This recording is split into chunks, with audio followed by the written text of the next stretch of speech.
Welcome to another In Wheel Time podcast, a 30-minute mini version of the In Wheel Time car show that airs live every Saturday morning, 8 to 11 a.m. Central. Oh, gosh. It ends so... I distracted you. You did. Yes, you did. It ends so abruptly. And I'm going to blame it on George because I was talking about George. Hey, I want to remind everybody that the In Wheel Time Car Talk Show has an email address. Mm-hmm. Did you know what it is? Yes. It's info at... Go ahead. InWheelTime.com. You can get a hold of any of us at Jeff at InWheelTime.com, Mike at InWheelTime.com. If you're a subscriber, we'll, send you nice things at the end of the year. Mike will come to your house and cut your lawn, stuff like that. Okay. All right. I just volunteered you. I'm going to take another break, and I'm going to try to get my act together. But it's too late for that, so here's the commercial. The original group of Lupi Tortilla restaurants will have you telling your family and friends just what the original recipes mean when it comes to the best fajitas in Southeast Texas. Founder Stan Holt invites you to visit the original Lupi Tortilla near I-10 and Highway 6. Here's the original house that inspired the design of all the rest and the original charm that helped make Lupi Tortilla the go-to destination for Houston Tex-Mex. Speaking of original, nothing can compete with the original lime pepper marinade that everyone will agree makes Lupi Tortilla award-winning beef fajitas the best anywhere. Lupi Tortilla Katy is another location that gives you the same quality and service Houstonians have come to expect at Lupi's. It's located just off I-10 and the Grand Parkway at Kingsland Boulevard in Katy. Find yourself in Aggie Land? Head to the Lupi Tortilla in College Station, located just around the corner from Kyle Field. It's a great place to enjoy those famous frozen margaritas before or after the game. Headed east to Louisiana, stop in at the Lupi Tortilla in Beaumont. It too's on I-10. You can't miss it. The original group of Lupi Tortilla restaurants invites you in for the best Tex-Mex anywhere. You own a car you love. Well, why not let Gulf Coast Auto Shield protect it? Houstonian John Gray invites you to his state-of-the-art facility to introduce you to his specialist team of auto enthusiasts. We promise you'll be impressed. Whether you're looking to massage your original paint to a like-new appearance, apply a ceramic coating, install a paint protection film, nano-ceramic window tint, or new windshield protection called ExoShield, Gulf Coast Auto Shield is where Houston's car people go. Curbed your wheels? Instead of buying new, why not have them repaired? How about a professionally installed radar detector? Gulf Coast Auto Shield does that too. Get a peek inside the shop and look at the services offered by getting online and heading to gcautoshield.com. Better yet, stop by their facility at 11275 South Sam Houston Tollway, just south of the Southwest Freeway, and get a personal tour. Gulf Coast Auto Shield is your place to go for all things exterior. Call them today, 832-930-5655 or gcautoshield.com. Your favorite go-to spot. In-car podcasting and live streaming. This is the In-Wheel Time Car Talk Show. Just ahead, we're going to do Hemmings Sold Cars Roundup. Right. And I got a special treat for one of my cohorts on the show here. We'll also give you This Week in Auto History. And we got some headlines for you. That's coming up in this segment of the In-Wheel Time Car Talk Show. Howdy, along with Mike out of this world, Mars.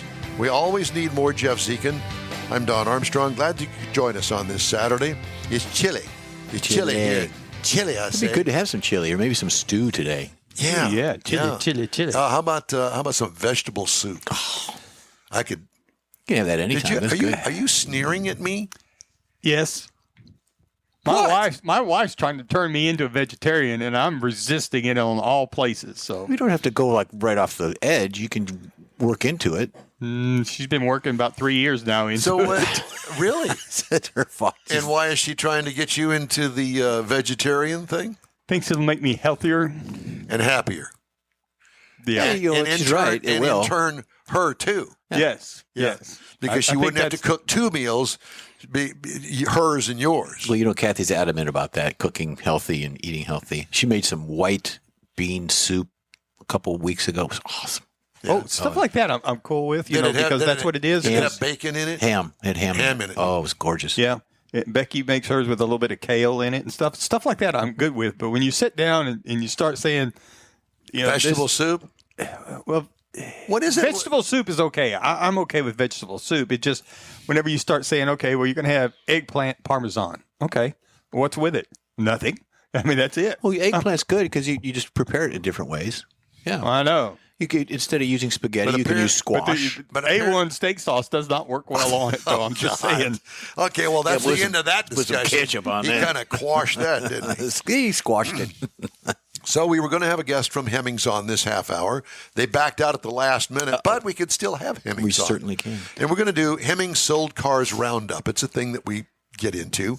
And we look at some of the cars that sold in the past week on Hemmings.com. Mm-hmm. Well, right on the front page of this week's Sold Car Roundup is a Jeffy. Uh-oh. It's a 1985 Cadillac Eldorado. All right? Yeah. Now, I'm going to show you a picture of it, Is it Jeffrey. a B-Ritz? I can't show you the price of this. So there it is. Would you not buy that I would buy it in a heartbeat. in a heartbeat? It's it's beautiful Arctic white. It's got the fake wire wheel covers red on it. got red interior? Let me get the story on the wire wheels. My winter wheels were steel in Michigan, and I would have a set of those wires, those Cadillac wires, on my Nova. No, it has a dark blue interior. Even better. And I bought a Coupe de Ville with that same interior, blue. It was beautiful. Love that car. $28,000. I'm going 28. Mike, I'm putting 28. 1985 Cadillac Eldorado commemorative edition. That's what. Yep. It has a 4.1 liter overhead valve V8. It's called Cotillion White with blue leather interior. It's in Fort Pierce, Florida. So you know it has no rust. 32. I'm going for 32. So at the end of 85, Cadillac badged a number of Eldorados as commemorative editions, marking the final year for the 10th generation Eldorado and the 114-inch wheelbase version of the front-drive GM E-Body platform. The 85 Cadillac Eldorado commemorative edition, offered at no reserve, is one of those cars, one of 74,000 coupes built that year. This example, described as a one-owner purchased through an auction for resale, and is characterized by the seller as being in highly original condition, noting that the Eldo doesn't have any issues. The seller says the Eldo, which is apparently fully functional, is free of rust, as I said.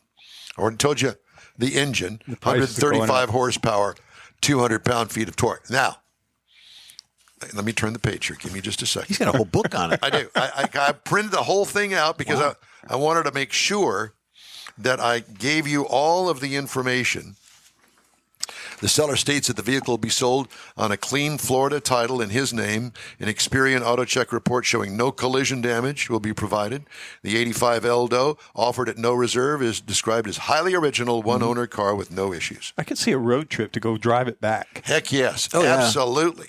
And it's got that fake wood dash. It speaks. He's excited. Yeah, I am. It speaks to all of us. All right.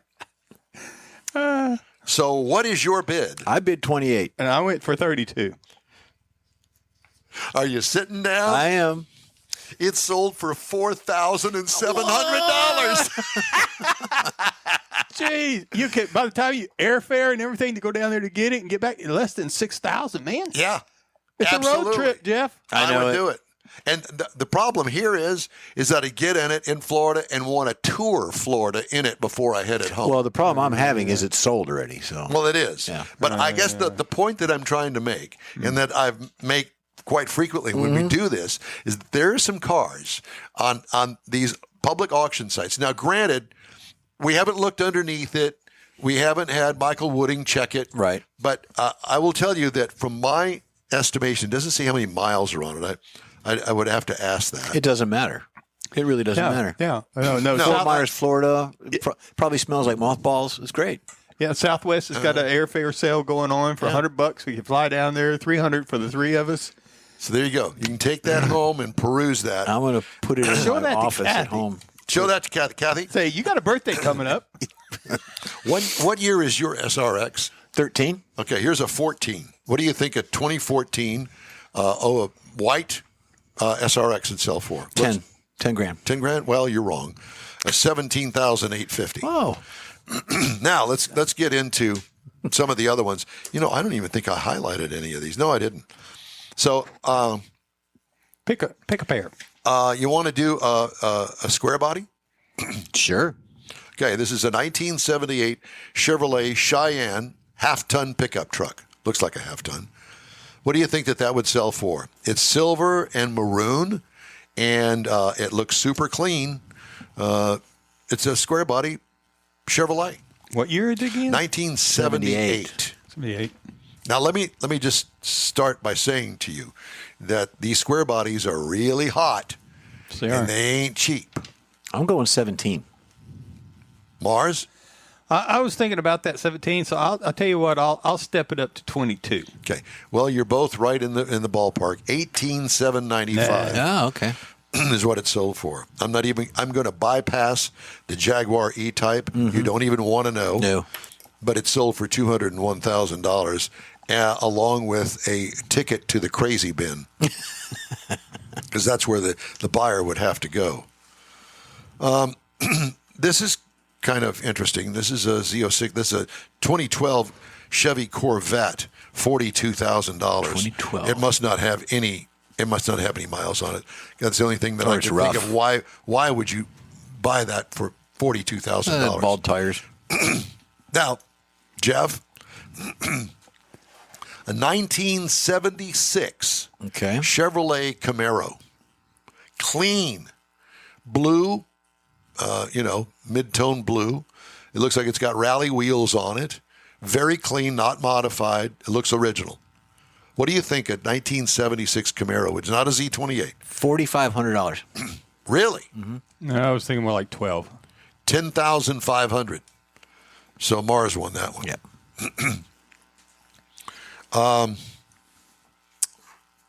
This could be, although price-wise, it's probably a kit car, but it's a 1967 Shelby Cobra. But it wouldn't be a kit car if it was a 67 because they didn't make the kit cars then. I think that this is an original, and I guess that it's got a small block in it.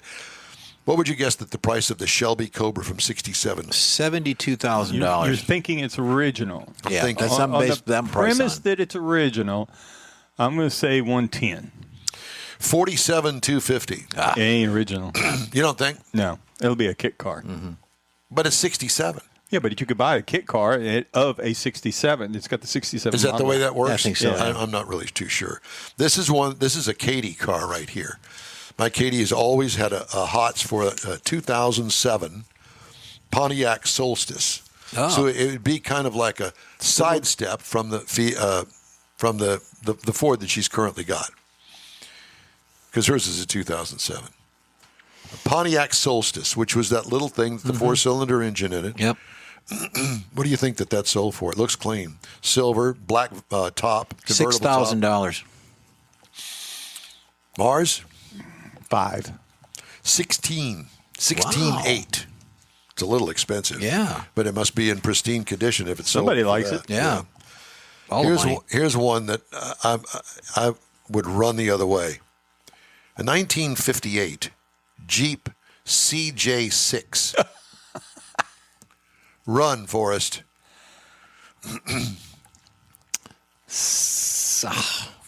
That's all you got? Does it look okay? I mean, Yeah. The top doesn't fit. It's not all built and all that stuff. No. I'm going low. I'm going $6,000. I'm going to go 16 grand. Really? How about $8,000? Okay. So Jeff got that. Well, here's another one that's in the category of that Pontiac Solstice. This is the Saturn Sky, Oh, yeah. which is Pontiac's version of it. Same vehicle, okay? A 2008 Saturn Sky. 2008. I'm thinking $8,000.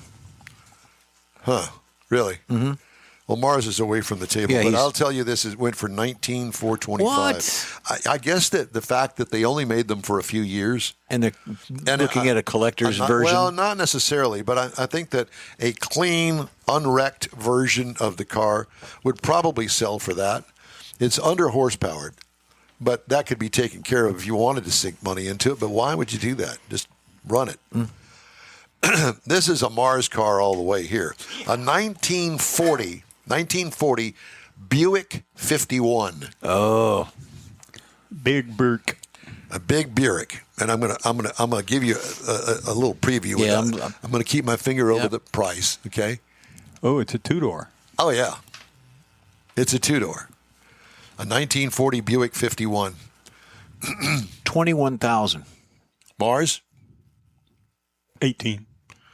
15,225. Oh. And I point that out because, to give you an idea of, it's not a collector car. This is a driver car that we keep in the garage and you take on the, hot rod tour of Texas. Or cruise-ins, yeah. Cruise-ins, Sunday afternoon. Yeah. And everybody would perk up and look at that, 1940. All right? We're due for a break. Oh, we are, aren't we? Thank you for telling me. I want to finish this out. Now, my dad bought one just like this, except it doesn't look near as good. A 1955 Buick Special, a four-door sedan. I think his was a two-door, but it doesn't make any difference. It weighs about 10 tons. A 1955 Buick Special. What do you think something like that would sell for? I'm just going to go a flat 25 grand. 25, Mr. Mars? 18. 17,850, Mars. Really? Yeah. So there you go. It's a collector car. It's a driver. It's not a hot rod, any of that. Probably one you could bring it home and drive it. Yeah, exactly, with no power steering. There you go. And mine is a 1952 GMC stake bed pickup truck, painted in John Deere yellow and green. $12,000. Really? Yeah, 7,500. 6,500. You could. I paid extra for the paint. I wouldn't. You Stakes. could not It comes sell with me stakes. that. You couldn't give me that. I'd drive it. I'm good. Yeah, I'd drive any of those. I'd drive it right over to your house. Then. There you go. And park it in your And garage. we'll go for a ride in my caddy. Hey, we'd love to hear from you. Just shoot us an email. The address here is info@inwheeltime.com. And the In Wheel Time Car Talk show is available 24/7 through the iHeartRadio app. Just look for In Wheel Time Car Talk. We also video stream on Facebook, YouTube, and InWheelTime.com. Podcasts available from your favorite podcast provider. In Wheel Time Car Talk show continues right after this quick break. Pro-Am Auto Accessories has been serving Houston's auto enthusiasts since 1984, providing world-class products for sports cars, European sedans, and American muscle.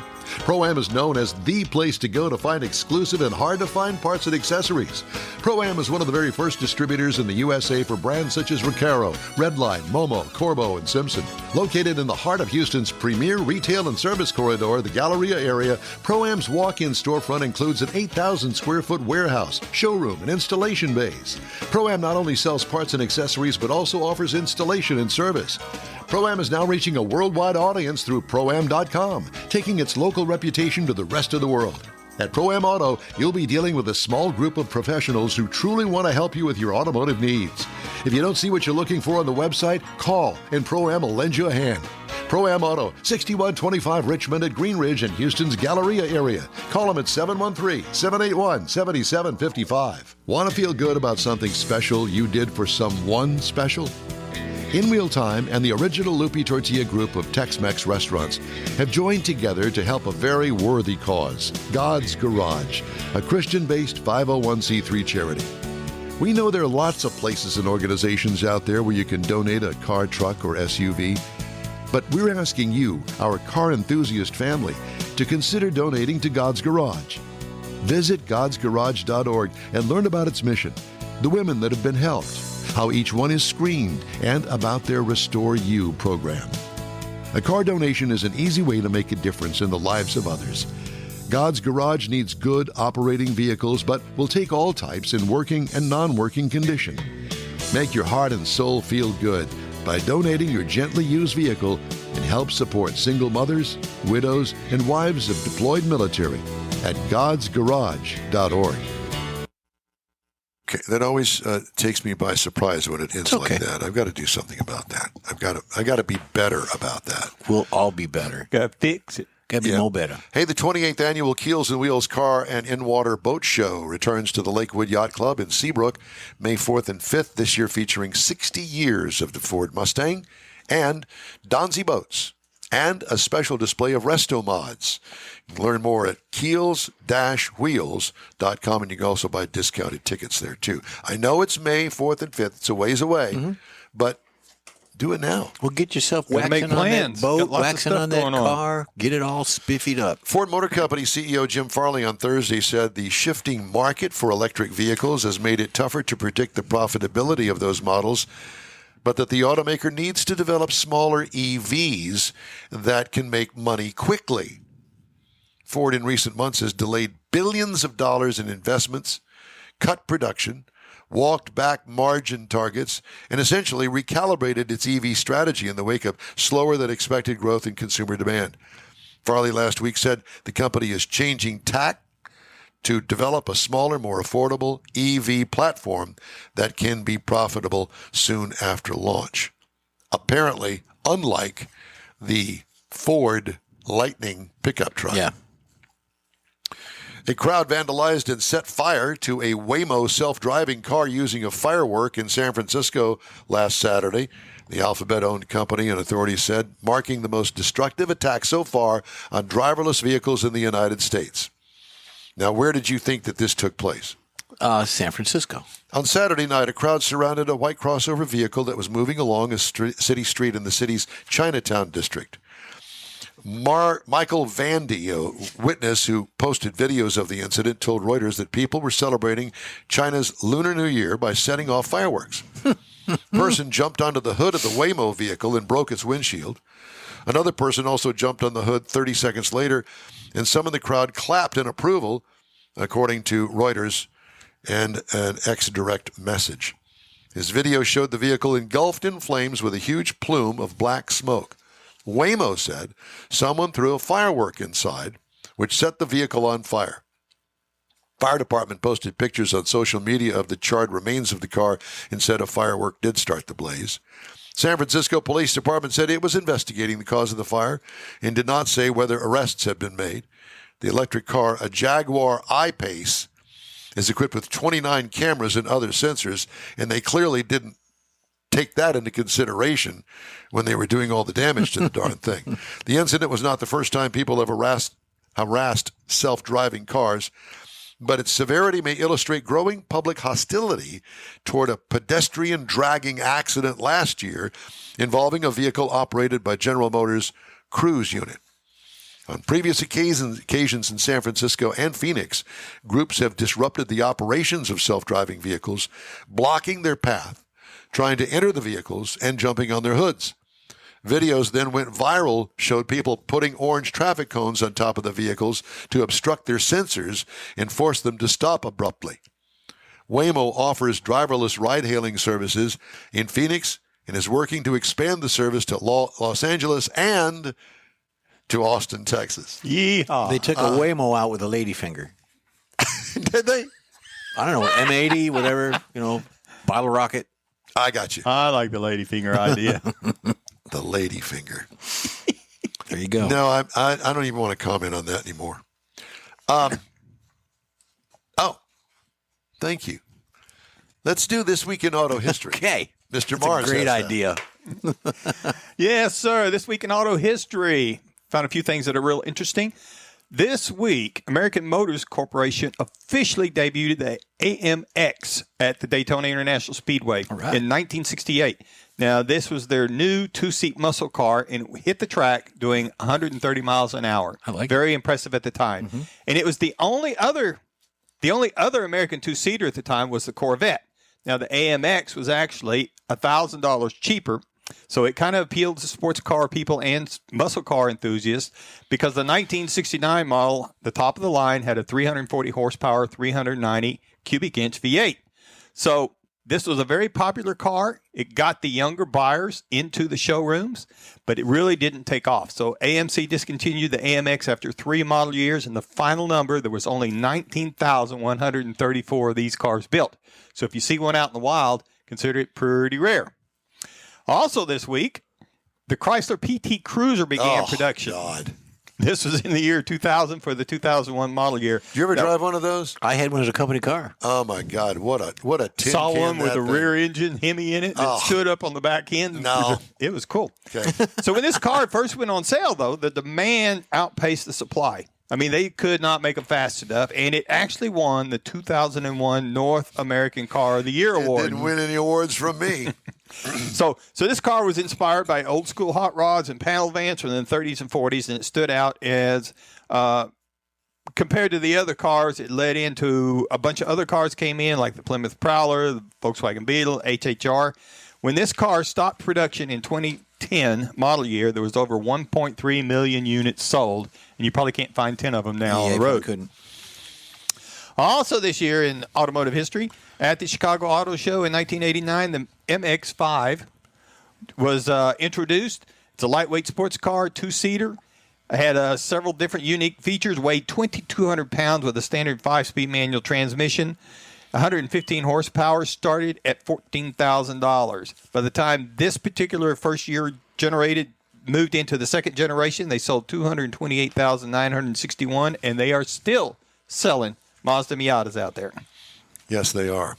Hey, I want to remind you that the 28th annual Keels Wheels Car and In the Water Boat Show returns to Lakewood Yacht Club in Seabrook May 4th and 5th. This year featuring 60 years of the Ford Mustang and Donzi boats and a special display of resto mods. And you can learn more about them at keels-wheels.com.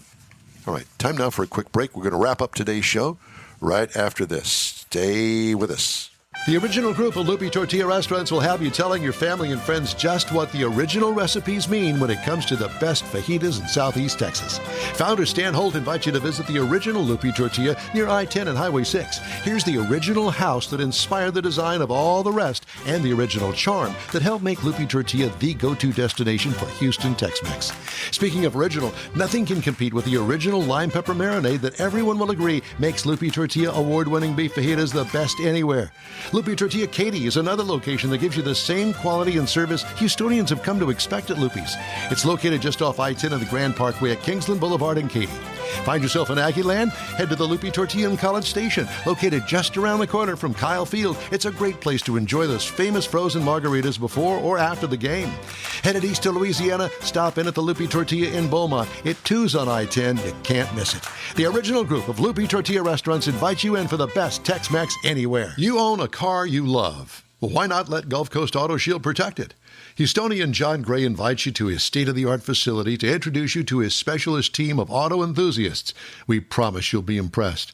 Whether you're looking to massage your original paint to a like-new appearance, apply a ceramic coating, install a paint protection film, nano-ceramic window tint, or new windshield protection called ExoShield, Gulf Coast Auto Shield is where Houston's car people go. Curbed your wheels? Instead of buying new, why not have them repaired? How about a professionally installed radar detector? Gulf Coast Auto Shield does that too. Get a peek inside the shop and look at the services offered by getting online and heading to gcautoshield.com. Better yet, stop by their facility at 11275 South Sam Houston Tollway, just south of the Southwest Freeway, and get a personal tour. Gulf Coast Auto Shield is your place to go for all things exterior. Call them today, 832-930-5655 or gcautoshield.com. Well, that's it for this week's In Wheel Time Car Talk Show. Here is your invitation to follow us on Facebook. Give us a like, tell your friends about us, and share our stuff if you would. We'll keep you posted on all things automotive all week long, including award-winning interviews, new car reviews, upcoming events, cruise-ins, racing, and car, truck, and SUV goodies. When you need to hear some good car talk during the week, you can find the In Wheel Time Car Talk Show 24/7 via the iHeartRadio app. We also live stream the show on Facebook, YouTube, and InWheelTime.com every Saturday, 8 to 11 a.m. Central Time. Daily 30-minute podcasts are available from your favorite streaming provider. We post a new episode every day.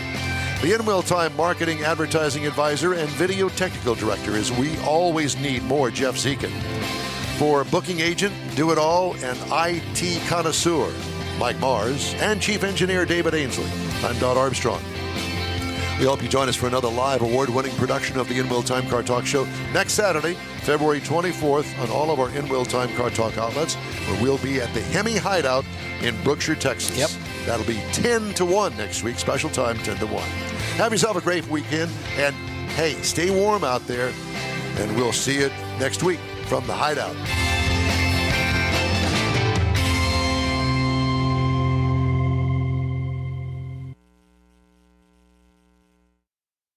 That's it for this podcast episode of the In Wheel Time Car Show. I'm Don Armstrong, inviting you to join us for our live show every Saturday morning, 8 to 11 a.m. Central on Facebook, YouTube, Twitch, and our InWheelTime.com website. Podcasts are available on Apple Podcasts, Spotify, Stitcher, iHeart Podcast, Podcast Addict, TuneIn, Pandora, and Amazon Music. Keep listening, and we'll see you soon.